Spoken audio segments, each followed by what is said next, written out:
Hello everybody, Ruby Mar here, coach of your Cleveland Bros, bringing you today's PPL D2 Week 4 battle against Ellie and the Accrington Stantler. In the last week, we came off a pretty nice 4-0 win over Colton and the Osaka Eevees, and this week we go up against one of the top teams in the league. Looking at the teams right now, she brought 3 things I expected, and that being the Scizor, the Mew, and the Mamoswine, and 3 things that I didn't really expect to see, but I had planned for. I thought that I had a very nice team matchup going into the battle. I actually had a practice battle in which I won, so going into this match, I felt very confident and excited to get the opportunity to face Ellie in this season. So to go over my team, the first thing that I'm bringing is Weavile. Weavile is holding the Focus Sash. It is my lead. It has Counter, Ice Shard, Low Kick, and Beat Up. Here is what I hope.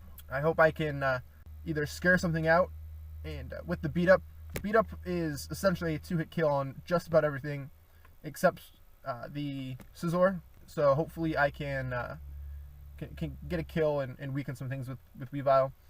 I hope a switch out into Scizor happens. Scizor goes for the U-turn or the Bullet Punch. I go for Counter, and something dies. That's what Weavile's here for. It's also here, if I can get a little bit of damage on the Crobat, Ice Shard kills. Low Kick kills Mamoswine, so Weavile is here to do damage early game and hopefully get us out to a good start.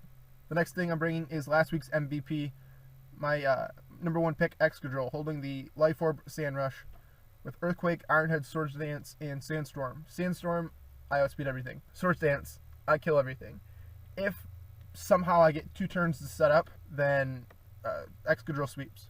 So hopefully that happens. Next up is Styles, the original, Thunderous Therian, holding the Yachi Berry. Nasty Plot, Thunderbolt, Grass Knot, and Focus Splat.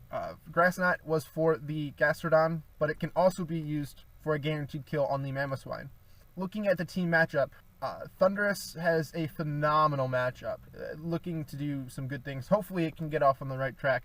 Hasn't done much this season, but hopefully today's the day.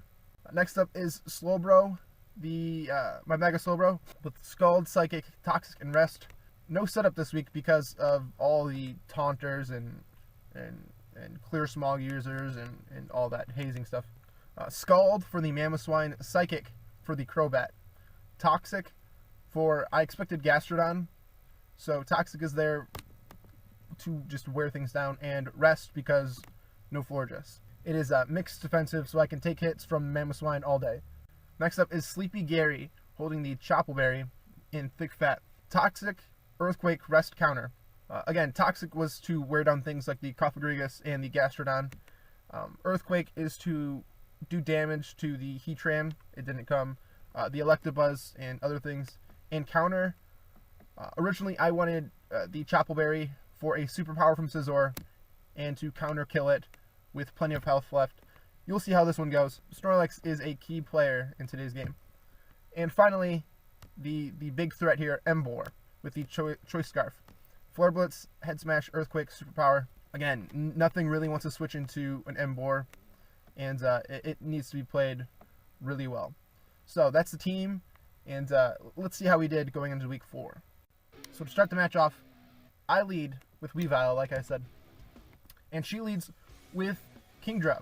Now this was something not expected, but totally understandable. I go for the Beat Up, and like I said, look at this damage.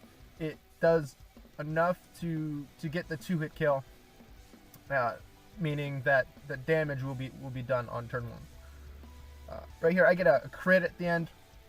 I get 6 chances for a crit, so nothing really to complain about. She goes for the Draco. Unfortunately, she connects, and takes me all the way down to my Sash, which means that I get another chance to use Beat Up, and if she goes into anything other than the Mega Scizor, I get to steal its item. She reveals that she's Life Orb, which is really good knowledge to know, and of course she switches out into the Scizor. And based on this damage here, I can tell that this is, of course, a bulky offensive Scizor. Again, 6 hits goes off, does less than half. I get another crit. Again, 6 chances, so nothing to complain about. I do less than half, and obviously she gets a free U-turn right here, or Weavile dies.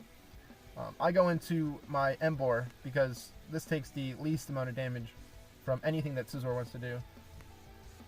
Unfortunately, because the U-turn's happening, I have to... I'm put on the back foot because of the initiative. Damage doesn't do anything, and Emboar is a huge threat to her team if played correctly. She goes out into her Mamoswine, meaning that she's either Choice Scarfed or Focus Sashed. In my mind, that is. And she'd outspeed. And I'm expecting Stealth Rocks here. But she goes for the Earthquake, and I sack off the Weavile.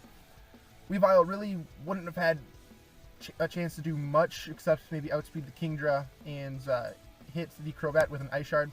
I go into my Mega Slowbro because I can take anything.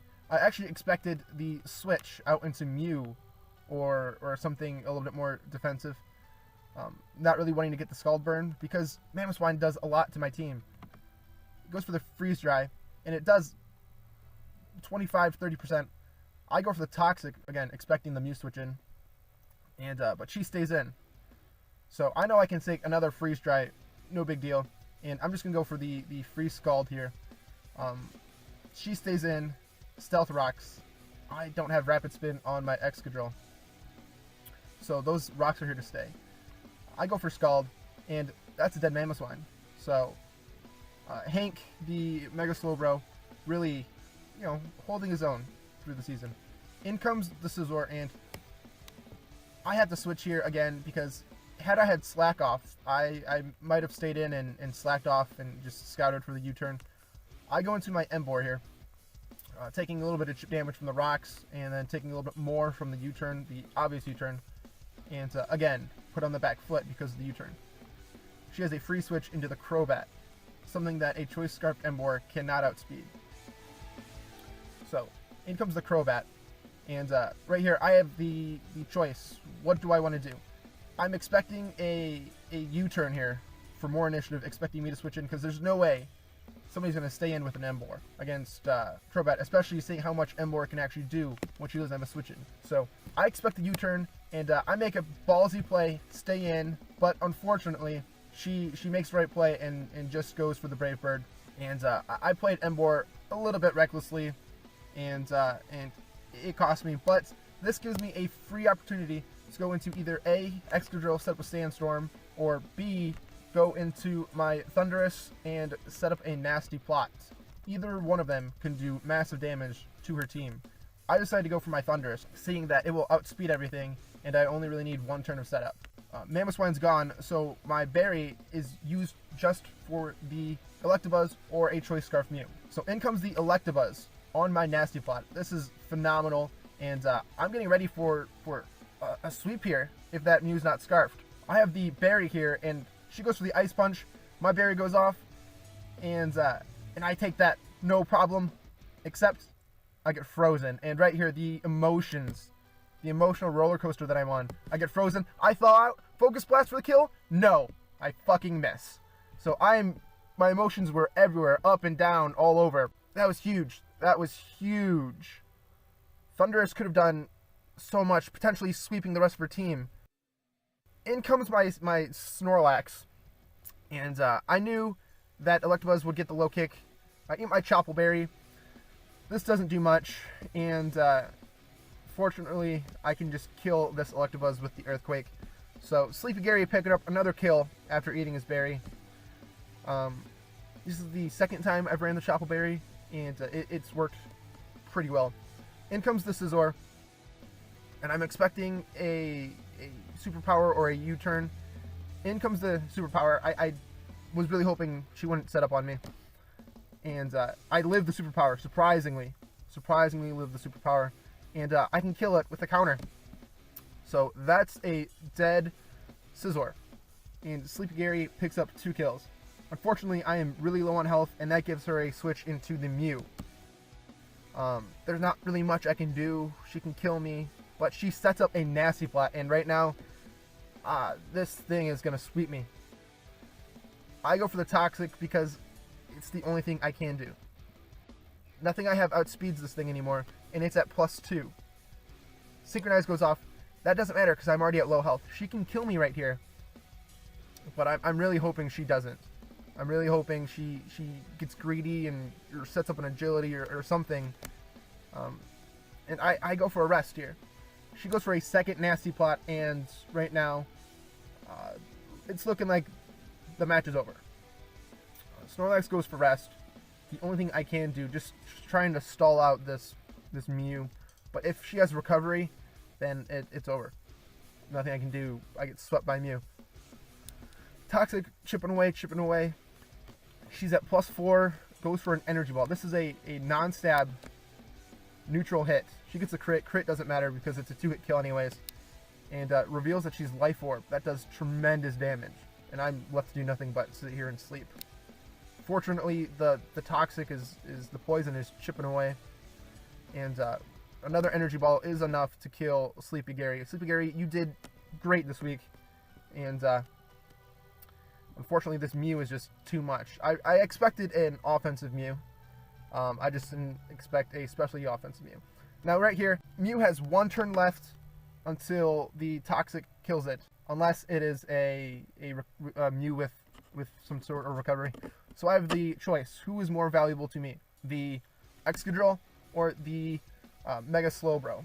I'm kind of weighing my odds, and I see I only have one real chance to win. And that is by keeping Mega Slowbro alive. So I'm forced to go into Excadrill, kind of bluffing a Scarf here.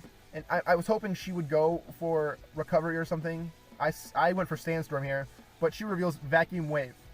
See, that's the thing about Mew. You have no idea what Mew moves it's going to run. Had I switched out into Slowbro, Excadrill would live, Slowbro would live. I had a great chance of pulling this one out. But you never know what Mew's going to run. How would I know she's going to run Vacuum Wave on Mew? It's ridiculous. Luckily, the poison damage kills Mew, and I'm down to 1 chance. I need to hope that this Kingdra misses a Draco. Kingdra misses Draco, I win. I go for Psychic, she goes for Draco, and she connects. And unfortunately, that is a dead Mega Slowbro. But you know what? I had the chance to win. I had a 75% chance to win, or at least have a better ending than this. It stinks. The emotions, you know, it was fun. I really enjoyed this. 2-0, not a terrible loss. We're 2-2, same record as we were last season going into week 5. But you know, I don't want to keep saying I should have won, I could have won. I have to win. You know, there's a reason these moves have chances to miss, and you know, every week I take the chance, and unfortunately they haven't gone my way, but you know, that doesn't mean I'm not going to keep taking the chances. Ellie, you played phenomenal. Next week we play against the Kentucky Weaviles. It'll no longer be chaos in the sky. Last year we had a disconnect and we had a draw. And I was really looking forward to playing Chaos this year. But unfortunately, he had to drop out. So we are going to play his replacements, whomever that might be. So thanks for watching, and hopefully we can pull out that win next week.